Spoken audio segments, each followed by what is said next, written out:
नमस्कार, मैं हूं शीतला तिवारी। दोस्तों, एक बार जौनपुर मामले में दरोगा राजेश की तो बेल हो गई, यानी दरोगा राजेश अब छूट जाएगा। 2 दिन में दरोगा राजेश को जो है छोड़ दिया जाएगा, क्योंकि हाई कोर्ट से उसकी बेल मंजूर हो गई है। अभी तक आपने देखा था कि दरोगा राजेश और रमेश लालमोहन यह सब जेल में थे, लेकिन अब जो छूटने का यानी जमानत का जो क्रम है वह शुरू हो गया है। तो सबसे पहले जो जमानत दी गई है हाई कोर्ट के द्वारा वह दरोगा राजेश यादव को दी गई है। और दरोगा राजेश यादव को जमानत इसलिए दी गई है कि दरोगा राजेश यादव जो है मौके पर जब हत्या अनुराग यादव की हुई थी उस वक्त दरोगा नहीं था, दरोगा अपने ड्यूटी में था। इसलिए जो है हाई कोर्ट ने यह कहा कि वह व्यक्ति सम्मिलित नहीं था, वह बाहर था, इसलिए उसको जमानत दिया जाता है। तो हाई कोर्ट के इस आदेश पर जो है उसको एक बार बेल मिल गई है, यानी उसको छोड़ दिया जा रहा है। अब कुल मिलाकर के हाई कोर्ट ने यह भी टिप्पणी की, यह भी कही है कि दरोगा राजेश किसी भी प्रकार का जो भी केस चल रहे हैं उसमें हस्तक्षेप नहीं करेगा, यानी पीड़ित पक्ष अनुराग यादव को परेशान नहीं करेगा। और खासकर इस केस के मामले में दरोगा किसी भी प्रकार का कोई हस्तक्षेप अगर करता है तो दोबारा उसको जो है फिर गिरफ्तार करके और जेल भेज दिया जाएगा। इस आधार पर हाई कोर्ट ने उसको बेल दे दी है। वहीं दूसरी ओर अनुराग यादव के पिता और ग्राम प्रधान जो है वह अब टूट चुके हैं, क्योंकि ग्राम प्रधान का यह दावा था और ग्राम प्रधान यह बराबर कह रहे थे कि हम साथ नहीं छोड़ेंगे और हम इनको हाई कोर्ट सुप्रीम कोर्ट तक जाकर के इनको जेल से बाहर नहीं निकलने देंगे, फांसी के फंदे तक इनको हम जो है लटका कर ही मानेंगे, यानी वहां तक पहुंचा देंगे। अब लालमोहन और रमेश यादव और उसके बाद इनके पिता यानी जो है लालता यादव, यह 3 व्यक्ति जो मुख्य हैं, इन 3 व्यक्तियों के साथ जो है अब अगली कार्यवाही क्या होती है। अब अगली कार्यवाही में यह भी धीरे धीरे क्रम करके बाहर निकल जाते हैं या इनको जो है फांसी या आजीवन कारावास की सजा होती है, क्योंकि यह सबसे बड़ा मामला है। जहां एक और अनुराग यादव के पिता जो है वह उनके आंसू नहीं रुक रहे हैं, यह भी लोग बता रहे हैं, उनकी तबीयत जो है खराब हो रही है, वह काफी जो है परेशान है, वह रो रहे हैं।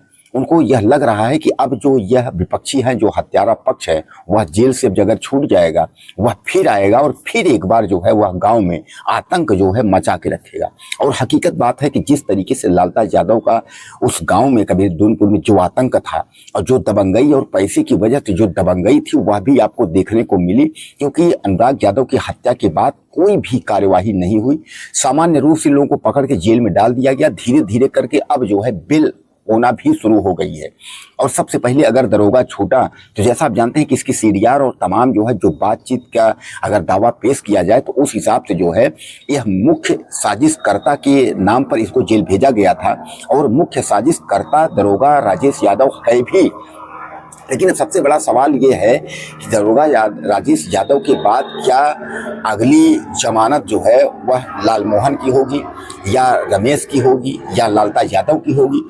यानी अगर लोग यह भी कह रहे हैं कि अब जब छूटना शुरू हो गया है तो न्यायपालिका पर लोगों का भरोसा भी उठना शुरू हो गया है, क्योंकि जिस तरीके से लोग यह चाहते थे कि अनुराग यादव मसले में जो है इनको जो है मिट्टी में मिला दिया जाएगा, इनको आजीवन फांसी हो जाएगी, आजीवन कारावास, तमाम लोगों के विचार में जो कुछ भी आते थे, जो लोग जानना चाहते थे अनुराग यादव केस में क्या हुआ, अब धीरे धीरे सबका मन जो है उससे टूटना शुरू हो गया है, क्योंकि लोगों का जो भरोसा था वह उठ गया है।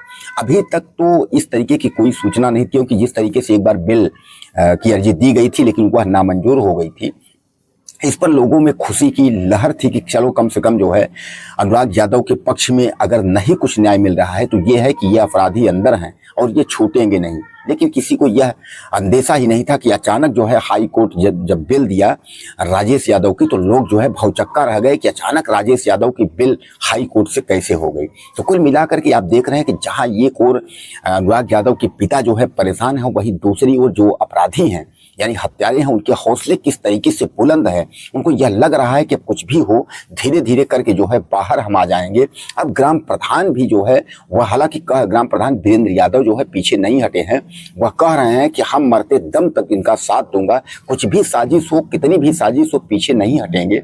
लेकिन अब ग्राम प्रधान क्या इस तरीके से बराबर पैरवी करते रहेंगे, सवाल यहाँ भी उठेगा। इसलिए कि जो मुख्य साजिशकर्ता जो है राजेश यादव अगर जिस तरीके से छूट गया है, तो अब उसके भाई और उसके पिता अगर जेल के अंदर हैं, तो क्या आपको लगता है कि राजेश यादव उनकी मदद नहीं करेगा या छुड़वाने में कोई सहयोग नहीं करेगा? क्या आपको ऐसा लगता है? जिस तरीके से अनुराग यादव की हत्या हुई थी और सीडीआर रिपोर्ट जो निकाला गया था, उसमें दरोगा की बराबर बात उसके पहले से हो रही थी, और जब तक सरेंडर भाइयों और बाप को सरेंडर नहीं करवा दिया तब तक जो है वह नहीं माना, और सबसे अंत में जो है राजेश यादव पकड़ा गया था। तो क्या आपको लगता है कि वह इसमें पैरवी नहीं करेगा, इनको छुड़ाने में जो है मदद नहीं करेगा? तमाम लोगों के सवाल जो है वो अलग अलग हैं, लेकिन अनुराग यादव का जो परिवार है, अनुराग यादव की जो फैमिली है, वह टूट चुकी है। उसको यह लग रहा है कि अब जो दरिंदे हैं, जो हत्यारे हैं, वो धीरे धीरे करके जो है वह जेल से बाहर निकल जाएंगे, और मेरा मासूम, मेरा बच्चा तो इस दुनिया में रहा नहीं। और जब अगर लालता यादव फिर अगर बाहर आते हैं, तो एक बार फिर इनका आतंक जो है पूरे गाँव को जो है देखने को मिलेगा, जिस तरीके से इनका आतंक पहले अनुराग यादव की हत्या के पहले था। तो दोस्तों, आपको क्या लगता है कि क्या राजेश यादव अब इस मामले में हस्तक्षेप करेगा कि नहीं करेगा, जैसा कि हाई कोर्ट की टिप्पणी है? आपकी क्या राय है? मुझे ज़्यादा से ज़्यादा मैसेज करिए, चैनल को सब्सक्राइब करिएगा। अगले वीडियो में फिर मिलते हैं।